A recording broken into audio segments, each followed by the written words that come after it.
খোকসা পৌর বিএনপির উদ্যোগে তারেক রহমান ঘোষিত রাষ্ট্র মেরামতের ৩১ দফা লিফলেট বিতরণ করা হয়।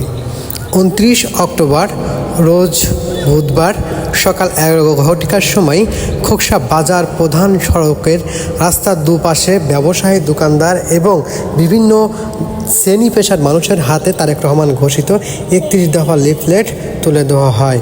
এ সময় উপস্থিত ছিলেন খোকসা পৌর বিএনপির সভাপতি মুন্সি এজেডজি রশিদ রেজা বাজু। আর উপস্থিত ছিলেন খোকসা পৌর বিএনপির সাধারণ সম্পাদক SM মোস্তফা শরীফ। আর উপস্থিত ছিলেন খোকসা পৌর বিএনপির সাংগঠনিক সম্পাদক সৈয়দ হাবিব, মোল্লা শামীম হোসেন বাবু, সাধারণ সম্পাদক ৬ নং ওয়ার্ড পৌর বিএনপি খোকসা। আর উপস্থিত ছিলেন খোকসা উপজেলা ছাত্র দলের ও যুব দলের সাবেক সভাপতি শামীম হোসেন বাবু। আর উপস্থিত ছিলেন বিএনপি নেতা ABM হাফিজুল কবির ফারুক। এছাড়াও খোকসা পৌর বিএনপির বিভিন্ন ওয়ার্ড পর্যায়ের সভাপতি, সেক্রেটারি, সদস্যবৃন্দ উপস্থিত ছিলেন। বিএনপির সাধারণ সম্পাদক নেতৃত্বে কিন্তু এখানে খোকসা পৌরসভার ৯টি ওয়ার্ড বিএনপির সভাপতি, সেক্রেটারির বিভিন্ন গুরুত্বপূর্ণ সদস্যদের সমন্বয়ে কিন্তু আজকে খোকসা বাজার প্রধান সড়কে কিন্তু তারেক রহমানের রাষ্ট্র মেরামতের ৩১ দফা লিফলেট নানা শ্রেণী পেশা মানুষের কাছে কিন্তু পৌঁছে দেওয়া হচ্ছে। দেখতে পাচ্ছেন খোকসা পৌর বিএনপির উদ্যোগে দেখতে পাচ্ছেন তারেক রহমানের ৩১ দফা কর্মসূচির বাস্তবায়নের লক্ষ্যে তারা কিন্তু আজকে খোকসা পৌর বিএনপির উদ্যোগে খোকসা বাজার প্রধান সড়কে তারা কিন্তু আজকে বিভিন্ন শ্রেণী পেশা মানুষের ভ্যান চালক থেকে শুরু করে ব্যবসায়ী, দোকানদার, শ্রমজীবী থেকে শুরু করে সকলের কাছে কিন্তু তারেক রহমানের ৩১ দফা যে কর্মসূচির বাস্তবায়নের লক্ষ্যে তারা কিন্তু কাজ করে যাচ্ছে। আমরা দেখতে পাচ্ছি এখানে উপস্থিত রয়েছে খোকসা পৌর বিএনপি সাধারণ সম্পাদক SM মোস্তফা শরীফ। আরও উপস্থিত রয়েছেন খোকসা পৌর ওয়ার্ড পর্যায়ের সভাপতি, সেক্রেটারি সহ শামীম আহমেদ বাবু সহ খোকসা পৌরসভার বিভিন্ন ওয়ার্ড পর্যায়ের নেতৃবৃন্দকে এখানে উপস্থিত রয়েছেন। তাদের নেতৃত্বে কিন্তু আজকে খোকসা বাজার প্রধান সড়কে তারেক রহমানের ৩১ দফা লিফলেটের বিতরণ করা হচ্ছে।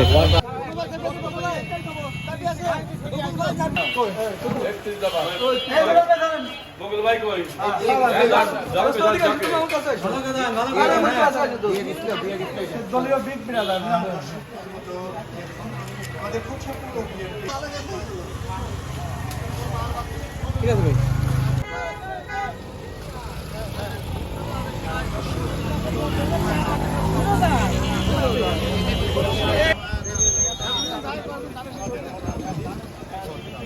রহমানের রহিম বাংলাদেশ জাতীয়তাবাদী দল বিএনপির ভারপ্রাপ্ত চেয়ারম্যান তারেক রহমানের ৩১ দফা রাষ্ট্র কাঠামো মেরামতের লক্ষ্যে আমরা লিফলেট বিতরণ করতেছি। এই ৩১ দফা বাস্তবায়ন হলে পরে একটা সুন্দর আদর্শ বাংলাদেশ গঠিত হবে এবং আমরা বিএনপি যাতে এই ফ্যাসিবাদ যাতে আসতে না পারে সেই লক্ষ্যে এই ৩১ দফার মধ্যে সব কিছু মেরামত আছে এবং আমরা ধানের শেষে ভোট চাচ্ছি এবং এই রাষ্ট্র কাঠামোয় মানে যে শিক্ষা যাতে এর আগে যে পরীক্ষা না দিয়ে পাশ হয়েছে এবং গুম হয়েছে এইগুলো যাতে আর রাষ্ট্রের ভিতরে ঢুকতে না পারে সেই জন্য তারেক রহমানের ৩১ দফা আমরা বাস্তবায়ন করার লক্ষ্যে লিফলেট বিতরণ করছি এবং জনগণকে বোঝাচ্ছি যাতে এই আমরা বিএনপি ক্ষমতা গেলে ৩১ দফা বাস্তবায়ন হলে একটা আদর্শ রাষ্ট্র বাংলাদেশ গঠিত হবে। আপনার পরিচয়টা কি? আমি খোকসা পৌর বিএনপির সাধারণ সম্পাদক। আমি শামীম আহমেদ বাবু, সাধারণ সম্পাদক বাংলাদেশ জাতীয়তাবাদী ছাত্রদল, সাবেক সভাপতি।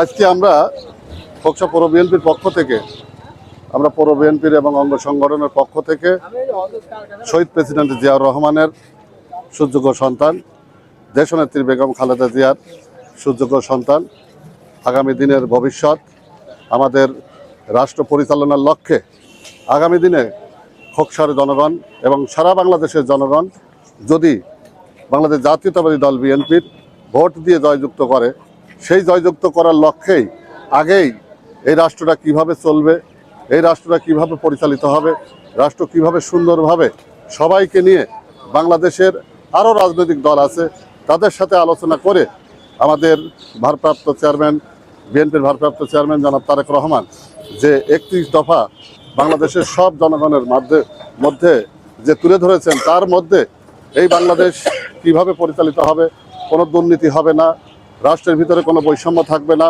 সাধারণ জনগণ যাতে সুন্দরভাবে পরিচালিত হয়, কোনো মামলা মোকদ্দমা, কোনো অবৈধভাবে মামলা মোকদ্দমা হবে না, মিথ্যা মামলার আশ্রয় হবে না। এক কথায় আমরা বলতে পারি তারেক জিয়া যে সুন্দরভাবে এই 31 দফার মধ্যে বাংলাদেশের জনগণের আগামী দিনের ভবিষ্যৎ সুন্দরভাবে পরিচালিত হবে, সেই লক্ষ্যে আমাদেরকে বিএনপির পক্ষ থেকে আমাদেরকে দিক নির্দেশনা দিয়ে দিয়েছে এবং সেই দিক নির্দেশনার আলোকেই আমরাও জনগণের এই 31 দফা রাষ্ট্র কাঠামো কীভাবে, এটা আমরা জনগণকে বোঝাচ্ছি এবং সেই সাথে আমরা জনগণের কাছে এটাও বলছি যে আমাদের